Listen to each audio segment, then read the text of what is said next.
Walking through a dream you don't fully understand until the end. A moment too close. There are nights when the air remembers what I try to forget. It hums through the walls, the quiet, the warmth, the weight of something I can't name. Jeremy's laughter used to fill this house. Now, it's only his footsteps that echo. Sometimes he walks through the door after midnight, shoulders heavy, eyes dim. He says he's tired. I believe him. Or maybe I believe what I need to. That night, the one I keep revisiting, didn't begin like anything special. A cold house. A flickering lamp. My son, 24 now, carrying exhaustion like a second skin. He said, I just need to rest, Mom. I told him, then rest. Simple words, but words can shift entire worlds, can't they? Memory rearranges itself when it hurts too much. I don't remember lying beside him. I only remember the sound, the faint, human sound of his breathing, the way silence felt heavier than noise, how my hand brushed his by accident and something inside me tightened, not in desire, but in a deep, aching awareness of time passing too quickly. He's not my little boy anymore. That realization hit me harder than I expected. It's the kind of ache that doesn't have a name, a love too old to be simple, too pure to be comfortable. I still see that night in flashes, the blanket's soft folds, the smell of winter rain through the cracked window, his hand, resting near mine. The space that once felt safe, now suddenly full of unspoken things. No one tells you how strange it feels when your child outgrows your arms, yet still seeks them when the world becomes too much. I lay awake long after he drifted to sleep. My thoughts a tangle of guilt, tenderness, confusion, not for anything done but for the nearness itself, for the realization that even love, the purest kind, can become unbearable when you've been lonely too long. In another version of my life, I would have gotten up, walked away, made tea, pretended the night was just another night, but I didn't. I stayed there, quiet, frozen, not because I wanted to, but because I didn't know how to move. The moment wasn't wrong, but it wasn't right either. It was something else entirely, something human. Fragile, trembling. Morning came too softly. He smiled at me, sunlight catching his eyes. Did you sleep? He asked, and I said yes, even though I'd spent the whole night drowning in questions that had no answers, only echoes. Now, when I pass his room and see it empty, I still think about that night, not with shame, not with longing, but with the quiet ache of someone who knows how love changes form and how easily warmth can blur into something unnamed. Some stories don't have clear edges. They live in the in-between, where comfort meets confusion, and silence holds too much meaning. I can't tell if it was real anymore, or if loneliness simply stitched dreams into memory. Jeremy had come home late, shoulders heavy, eyes hollow from long shifts. He said he just needed rest. There was a stillness in him I hadn't seen before, the kind that reminded me of his father's silence before he left. The house was cold. I told him to rest in my room while I made tea. It felt harmless at the time. It always does, before it doesn't. I remember sitting on the edge of the bed, brushing the hair from his forehead the way I used to when he was little. His skin was warm, his breathing uneven. He looked fragile, not like a man, not like a boy, but something in between, the kind of in-between that breaks a mother's heart because it means you're no longer needed in the same way. There are moments that don't make sense until much later, when silence becomes too loud, when you realize you'd built your whole life around someone who's already halfway out the door. That's what it was, that quiet, unbearable nearness. Not wrong, just too much. He looked at me then, eyes clouded with exhaustion and something else, grief, maybe, or confusion, and for a heartbeat, I didn't know who needed comfort more, him or me. When I whispered his name, it wasn't to stop him. It was to stop time, because I could feel it slipping, the years, the closeness, the small world that used to be ours alone. For a moment, everything blurred. He laughed nervously, as if to break a spell that neither of us had intended to cast. Sorry, Mom, he said softly, avoiding my eyes. I didn't mean. I cut him off with a weak smile. I know. It's okay. But it wasn't really. It was something else. A sign of how fragile we'd both become, two people trying to hold on to warmth in a house too empty for its size. Then came the sound of the doorbell, sharp, almost merciful. I jumped, grateful for the distraction, my pulse loud in my ears. It was Paul from next door, kind, steady Paul, whose smile had always carried an easy calm. Hey, Pella, he said. Just checking if you need anything. Still cold in here? I nodded, words tumbling out just to fill the air. The heater's slow again. He stepped inside, unbothered by the clutter, while Jeremy lingered in the hallway, eyes fixed on us. There was something unreadable in his stare, not jealousy, exactly, but a kind of silent protectiveness. Or maybe it was guilt. Or mine. Paul knelt beside the heater, talking about filters and coils, while my mind wandered elsewhere. The sound of metal tools against wood echoed through the small space, grounding, almost holied. I tried to listen, but my thoughts kept circling back to the stillness of the room before he arrived. The unspoken tension that now hung between Jeremy and me like fog. When Paul finally stood, dusting his hands, he smiled, that warm, dependable smile. All set. Should work fine now. Just call if you need anything else, okay?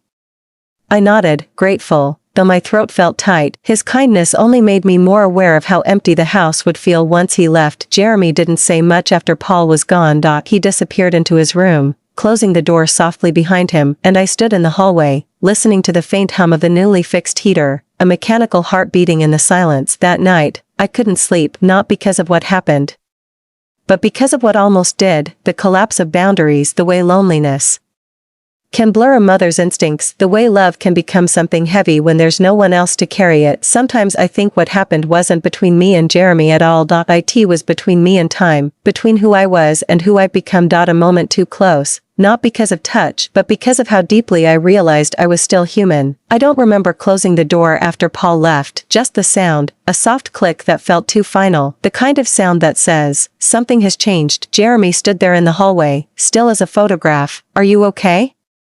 I asked, though what I really meant was, are we? He didn't answer. His eyes were distant, his voice barely a murmur. Yeah. I'm fine. Just didn't expect Paul to show up. He brushed past me, a quick motion, too calm, and disappeared into his room. The door shut softly, but the silence it left behind was loud enough to fill the house. I sat on the edge of my bed, staring at the folded blanket, still warm from earlier. Everything felt heavier now. The air, my hands, the thoughts I couldn't name. There's a kind of silence that doesn't wait for sound. It just stays. What just happened? What were we both feeling? Was it guilt, grief, loneliness, or all three, tangled into something unrecognizable? Then came the knock, soft, hesitant. Not Paul this time. I knew the rhythm of this one. Come in, I said. Jeremy stepped inside. The lamplight caught the edges of his face, tired, unsure, like a boy and a man coexisting in one body. He sat beside me without a word. Our reflections in the mirror looked like strangers. Mom, he finally said. His voice cracked on the word. I don't know what's happening. I'm sorry if I made things weird. His honesty hit me harder than his silence ever could. I wanted to say something comforting, but the truth got stuck somewhere in my throat. I reached out, resting a hand on his. It's okay, Jay. Maybe we're both just a little lost right now. It's been so long since it's just been us. Sometimes that makes things confusing. He nodded slowly, still studying the space between our hands. It's different, though, he whispered. Everything feels different. His words hung in the air like smoke, visible, but impossible to catch. I felt something ache deep inside me, not desire, but loss, the loss of a version of us that was simple, safe, certain. He leaned forward then, resting his head on my shoulder, just like he used to when the world was too much. My body stiffened at first, then softened, instinctively holding him close. I could feel the tremor in his breathing, the unspoken exhaustion of two people trying to be strong for too long. In that moment, it wasn't about right or wrong, just human, the kind of closeness that hurts because it reminds you how fragile love can become when it has nowhere else to go. Then, another knock, louder this time, reality announcing itself. I jumped, startled.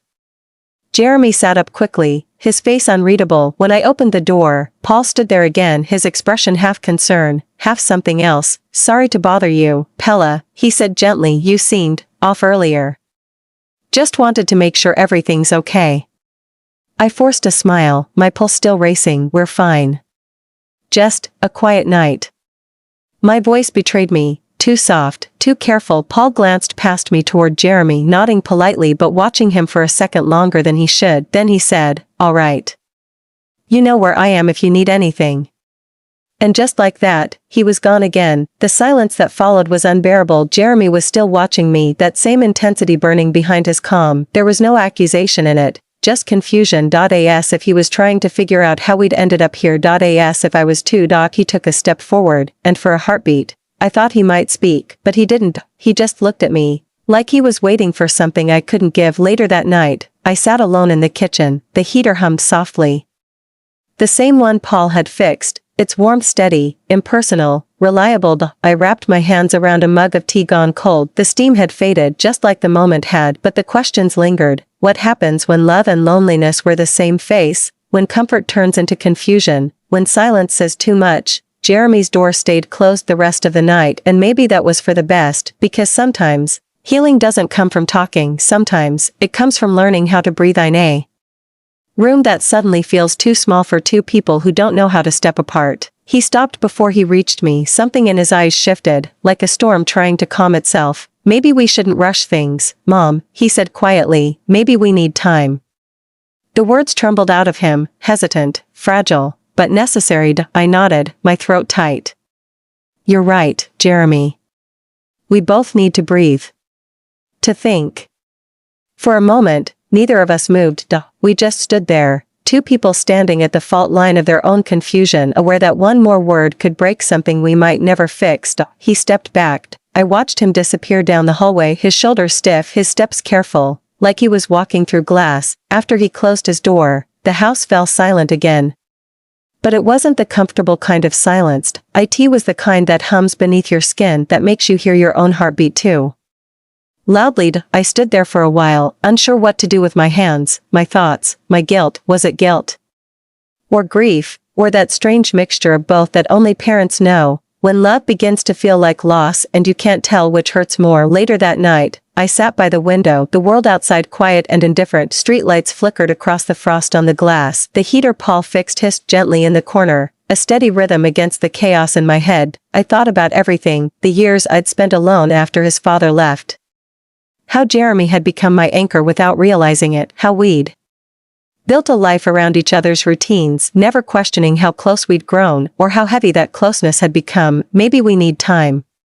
The words kept replaying, echoing like a prayer and a warning. He was right. We did need time, not just to think, but to learn how to stand apart again. The next morning came slow, washed in pale light. I made coffee, the sound of the kettle grounding me when Jeremy walked in, his hair messy, eyes tired. I saw the same awkward hesitance in him, but he smiled, small, genuine. Morning, he said. Morning. I replied. It wasn't much, but it was something. A fragile truce between the unspoken and the unfinished. Paul stopped by later, checking on the heater again, but I think he knew it wasn't the house that needed fixing. He talked about filters and wiring. I nodded at all the right times, but my thoughts were somewhere else entirely. On the space between me and my son, the invisible distance that suddenly felt necessary, merciful, human. That night, I wrote in my journal, something I hadn't done in years.